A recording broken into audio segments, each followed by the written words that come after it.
भारत के सभी राज्यों की खबर SNS न्यूज चैनल पर, खबर जो आपको रखे सबसे आगे। वाराणसी की ग्राम सभा गौरा स्थित तर्कस कोचिंग सेंटर में एक दिवसीय सामान्य ज्ञान प्रतियोगिता का आयोजन हुआ। प्रतियोगिता का समापन 15 मार्च को पुरस्कार वितरण समारोह के साथ हुआ। इस अवसर पर प्रतियोगिता में उत्कृष्ट प्रदर्शन करने वाले छात्रों को सम्मानित किया गया। प्रतियोगिता में प्रथम, द्वितीय एवं तृतीय स्थान प्राप्त करने वाले बच्चों को विशेष पुरस्कार प्रदान किए गए, जबकि शीर्ष 10 रैंक तक आने वाले अन्य प्रतिभागियों को प्रोत्साहन पुरस्कार देकर सम्मानित किया गया। कार्यक्रम में उपस्थित शिक्षकों एवं मुख्य अतिथियों ने बच्चों जी सर, अपना परिचय दीजिए। मेरा नाम नीतीश कुमार पटेल है। मैं पिंडरा ब्लॉक सेक्टर नंबर 4 से जिला पंचायत सदस्य प्रत्याशी का तैयारी, भावी प्रत्याशी के तौर पर तैयारी भी कर रहा हूँ। सर, आपका क्या कहना है कि इस प्रकार की जो प्रतियोगी परीक्षाएं हो रही हैं, इसके संदर्भ में आप क्या कहना चाहते हैं? देखिए, सबसे पहले तो खबर न्यूज़ के सभी दर्शकों का मैं अभिवादन स्वीकार करता हूँ। ये प्रतियोगी परीक्षा, हमारे जितने भी कैंडिडेट इसमें शामिल होते हैं, उनके अंदर एक प्रकार के जो डर होता है उसको दूर करने का एक माध्यम भी है। दूसरी बात, हमारे जितने भी प्रतिभागी छात्र हैं, इनको एक साहस, एक संयम, एक धैर्य, प्रेशर को झेलना ये प्रतियोगी परीक्षाओं का एक महत्वपूर्ण कदम के रूप में हम समझ सकते हैं इसको। सर, ये प्रतियोगी परीक्षाएं हो रही हैं, इससे क्या लाभ है समाज को? इससे एक बेहतरीन लाभ है कि जब अर्बन क्षेत्रों की मैं बात न करूँ, ग्रामीण क्षेत्रों की बात करूँ, तो ग्रामीण क्षेत्र के बच्चे के अंदर एक डर होता है। आप किसी भी बड़े एग्जामिनेशन में बैठते हैं तो बहुत सारे प्रश्न आपको आते रहते हैं, लेकिन डर की वजह से आपके प्रश्न गलत हो जाते हैं। तो यह प्रतियोगी परीक्षा ग्रामीण क्षेत्र के बच्चों के अंदर साहस देगा, उनके इस एक्यूरेसी को बढ़ाएगा, जिससे वे आगे उनकी सफलता और आसान होती रहेगी। दूसरी बात, प्रतियोगी परीक्षाएं हमारे जब 1980-1990 के दशक से जब बहुत सारे NGO के माध्यम से स्टार्ट हुआ, तो इसका एक बहुत ही क्रांतिकारी परिवर्तन देखने को मिला। ग्रामीण क्षेत्र में बहुत सारे स्कूल, बहुत सारे NGO, बहुत सारे सामाजिक सेवा के क्षेत्र में काम करने वाले लोग इस प्रतियोगिता का आयोजन करवा रहे हैं, और ऐसे प्रतियोगी परीक्षाओं के आयोजन कराने से बच्चों के अंदर कॉन्फिडेंस, साहस, सब मूल्यों का विकास होता रहता है। जैसा कि सर, आप एक राजनीति प्रतिनिधि के रूप में उभर रहे हैं, आप शिक्षा देकर हो और जिसे राजनीतिक सुधार हो, उसके संदर्भ में आप क्या कहना चाहते हैं? देखिए, सबसे पहले तो वर्तमान समय में जो शिक्षा हमारी संस्कृति है, कहना नहीं चाहिए, लेकिन एक व्यावसायिक दृष्टिकोण बन गया है। शिक्षा के इस व्यावसायिक दृष्टिकोण को दूर करते हुए हमें शिक्षा के मौलिक अधिकार जो ग्रामीण क्षेत्र में बच्चे हैं उनको पहुंचाने का प्रथम सुधार होनी चाहिए। दूसरी बात, शिक्षा के क्षेत्र में जितने भी स्कूल कमर्शियल टाइप पर चल रहे हैं, इनमें पुस्तक हो, उनके ड्रेस हो, उनकी किताबें हो, बड़े ऑर्गेनाइज तरीके से किए जा रहे हैं, जिससे जो कमज़ोर परिवार के बच्चे हैं, कम माता पिता है, वे अपने बच्चों को पढ़ा नहीं पाते। इसलिए मैं कहूँगा कि सरकार को इस पर ध्यान देना चाहिए कि ऐसी समस्याओं के निराकरण हेतु वो उचित कदम उठाए। सरकारी स्कूलों में टीचर्स नंबर 1 के हैं, बढ़िया कंपटीशन करके पास करके जाते हैं, लेकिन उसमें छात्रों की संख्या बहुत कम है। उन्हीं परिवारों के बच्चे उसमें पढ़ते हैं जो 2 वक्त की रोटी के लिए मुनासिब होते हैं। तो मैं कहूँगा कि जो सरकारी क्षेत्र की प्राथमिक विद्यालय, हाई स्कूल की विद्यालय है, इसमें बच्चों की संख्या बढ़े, इसके लिए सरकार को कदम उठाना चाहिए।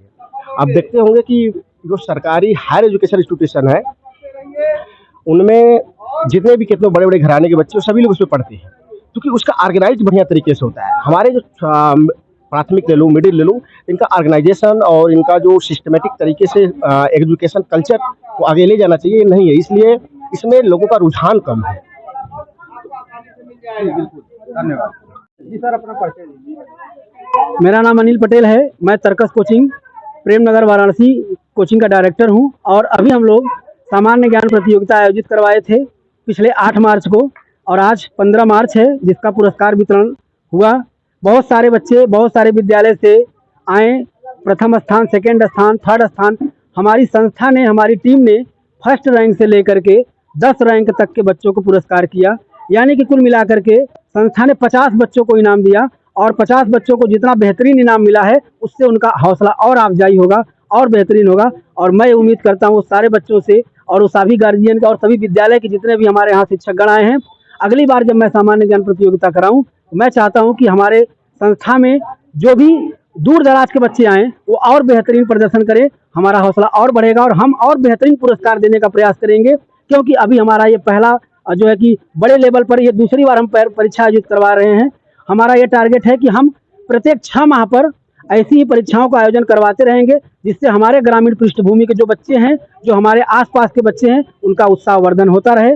इसी के साथ मैं अपनी वाणी को विराम देता हूं। बाकी आपका कोई प्रश्न हो तो फिर आप और करिए। ये जो परीक्षाएं आप करा रहे हैं, जी। ये प्रेरणा आपके अंदर कैसे उत्पन्न हुई? देखिए, प्रेरणा का मतलब ये है कि मैं खुद एक सिविल सर्विस की तैयारी कर चुका हूँ। मैं इलाहाबाद और दिल्ली जैसे शहर में रह चुका हूँ और मैं इसके पहले इलाहाबाद में यानी प्रयागराज में यूपीएससी के लिए ऑप्शनल सब्जेक्ट के तौर पर हिस्ट्री पढ़ाता था। उसके अतिरिक्त टीजीटी, पीजीटी, नेट, जेआरएफ और यूपी टेट के बच्चों को मैं पढ़ाता था।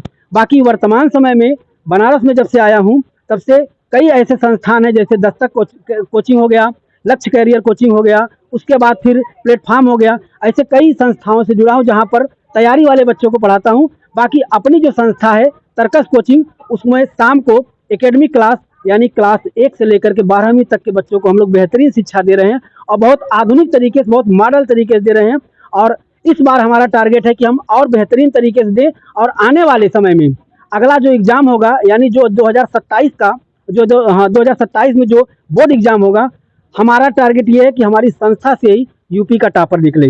क्लास 12 या क्लास 10 या क्लास 6 या क्लास 8 जिस विद्यालय में पढ़े, लेकिन हमारी संस्था में पढ़ने वाला बच्चा ही टॉप करे। हमारा टारगेट यही है, हम उस तरह से काम कर रहे हैं और हमको उत्साह इसलिए मिलता है क्योंकि हमारे आसपास के जो लोग हैं, जो हमारे विद्यार्थीगण हैं, जो हमारे शिक्षकगण हैं, वो सब लोग इतने मिलजुल कर काम करते हैं कि उससे हमको हमारा हौसला और बढ़ता है और इसी क्रम में हम आगे बढ़ते रहेंगे, काम करते रहेंगे।